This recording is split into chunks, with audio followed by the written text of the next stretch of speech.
I'm here with the last true madman of rock and roll, currently on tour in support of his blistering new album, Give 'Em Hell. Sebastian Bach, welcome to Psychobabble. Thank you. So good to hear. Now, you just finished a kick-ass set out here, almost flawless. One problem, a little too short, and not enough songs off the new album. You did Temptation, right? I love the way you're thinking. Thank you for the kind words. Yeah, we're on a festival here. We're playing with a bunch of bands, and as much as I'd like to play longer, it's very disrespectful to the other bands if you go over your time. And I can't, you know. And I love Give 'Em Hell. I love it. But when you're in, like, there's quite a few people here tonight. Very good turnout. So you want to get the biggest reaction. You can't take out Youth Gone Wild. No, you can't. You can't take out I Remember You. No, you can't. No. You can't. Well, but let's talk for a minute about Give 'Em Hell. Thank you. Now, you got some help on there from John Fry, from Steve Stevens, from Duff McKagan, and yet you come up with a song, All My Friends Are Dead. Wow. Shouldn't it be All My Friends Are on this CD? You called me on that one. You called me. Yeah. All my friends. Well, okay. Okay. Sebastian apologizes to his friends. No, I'm sorry. I guess All My Friends Are Not Dead. There you go. The coolest thing about that song is that we shot 3 videos for the album. Temptation, Taking Back Tomorrow, which was a lyric video, and then All My Friends Are Dead. And my manager, I call him, I go, when are you going to get this on VH1? And he's like, dude, don't think about that. Nobody watches that. They're all on YouTube.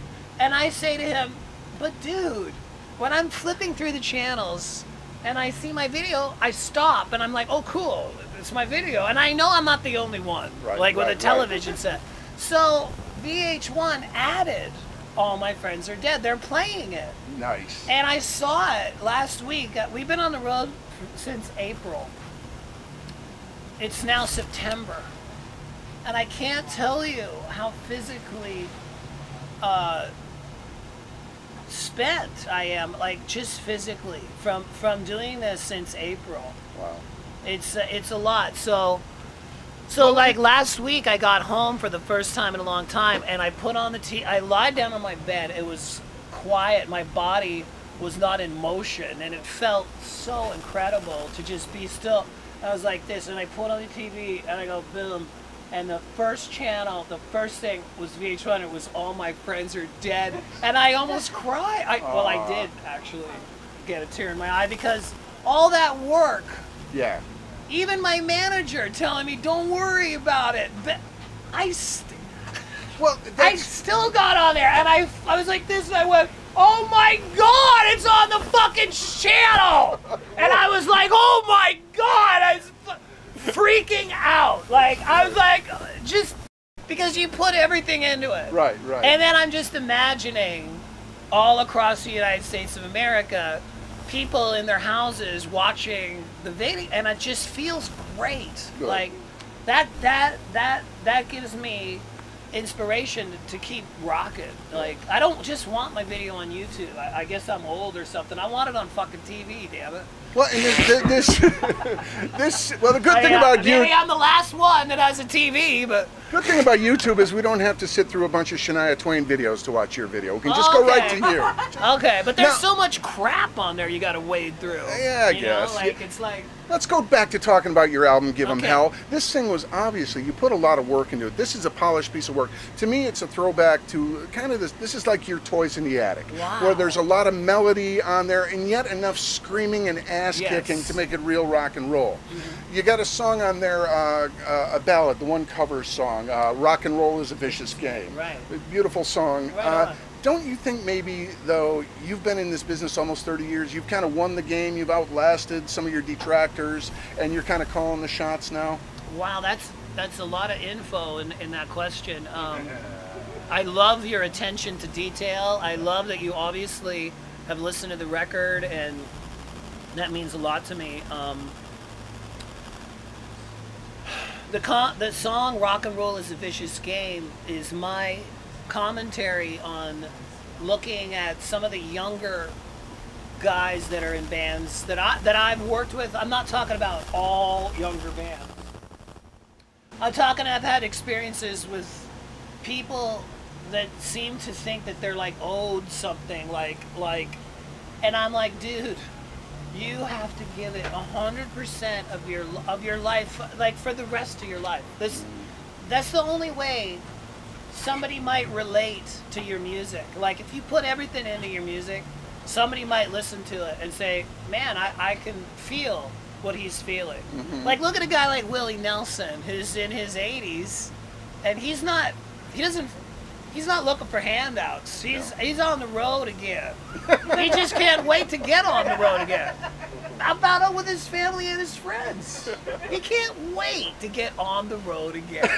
Well, now you mentioned Willie Nelson, and he was one of the people that you were made up to be on. What's the show? Sing Your Face Off. Sing Your Face Off. I was trying to remember that. You did Lady Gaga. Yeah. Well, you didn't do Lady Gaga. You were Lady Gaga. You did Freddie Mercury. Well, you were Freddie Mercury. What was the most challenging of all those? Oh, I don't even want to say because I don't want anybody to watch it. But the most challenging was Adam Levine because I didn't know who that was. And I thought they said Avril Lavigne. And I would probably be a better Avril Lavigne than an Adam Levine.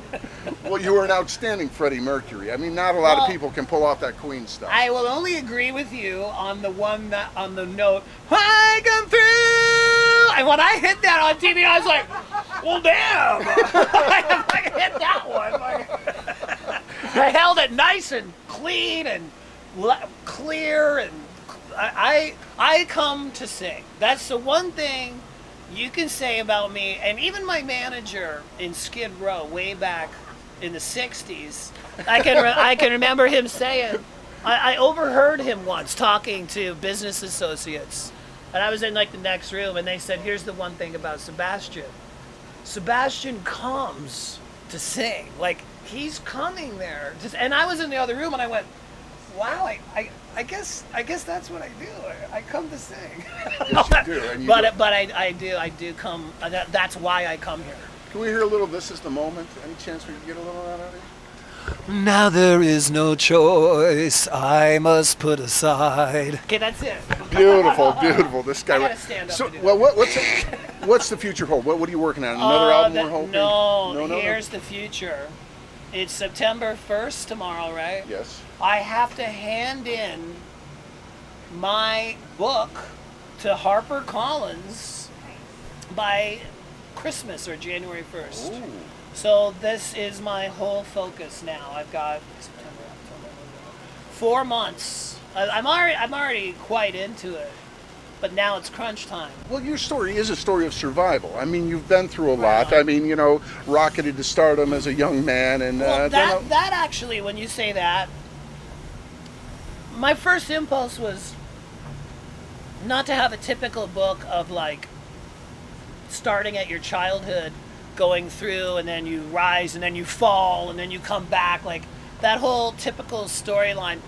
I kind of, when I read Neil Young's book, the Waging Heavy Peace, I'm a big Neil Young fan, and his book's not linear. Okay. It's not a straight. It's not like, well, here's me as a kid, here's me. I just found it interesting. Okay. I like to be surprised. Okay. You know what I mean? I don't like to be bored. Being bored is boring. No, is your publisher? So sorry. I'm sorry. You talk. But having said that, when I read Paul Stanley's book, the story of how he was not famous, or Kiss was not famous, and then they became Kiss. Right. And what that is like to go from being like a normal person and then being like a rock star.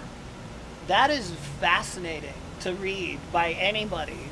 Yeah. And I had that story. Yes, you do. So even though I might not personally like find that totally interesting to me, to the reader, to read about like, okay, I was like a teenager and then millionaire on television and touring the world. That's a fascinating story. It really is. So I want to tell those details. Yeah. Well, I'm not going to keep you much longer. I want to know any message for your fans out there. Buy the book, I'm assuming? Well, no, buy the album because the book's not out yet. Absolutely, absolutely. But buy the album, Give 'Em Hell. It's a cool album, as Psycho Babble will attest to.